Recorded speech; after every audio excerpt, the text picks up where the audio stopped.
In this lesson, I want to introduce you to the general concept of traffic sources in affiliate marketing. I would also like to share with you 3 potential traffic sources for your campaigns.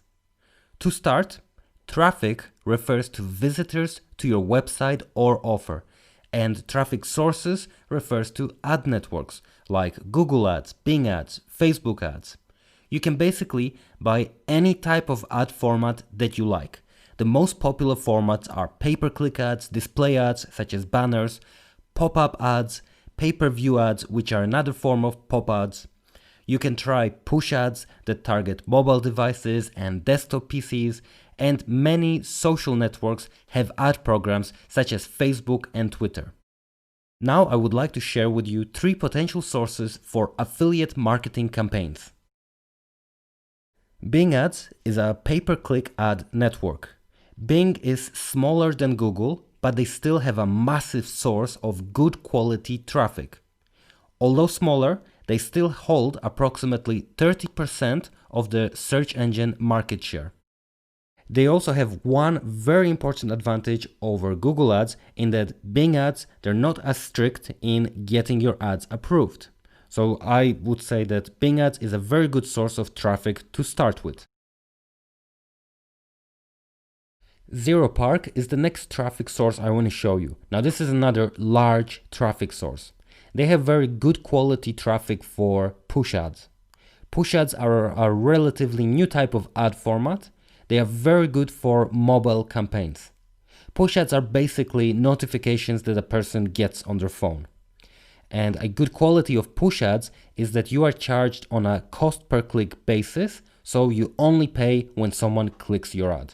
So I think this is a good platform to start. The only downside of ZeroPark is that you need a minimum deposit of $200, and if you want to top up, it's always $200. Whereas the other networks, you can play around with even $25, $50. So that's a little bit more convenient.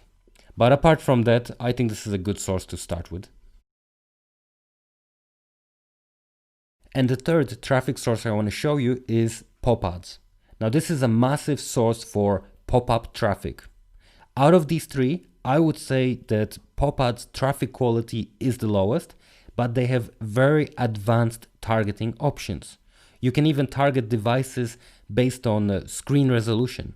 For beginners, this source is beneficial because you learn the affiliate marketing process at the lowest cost possible. You will buy cheap clicks, get loads of clicks, and learn how to optimize your campaigns.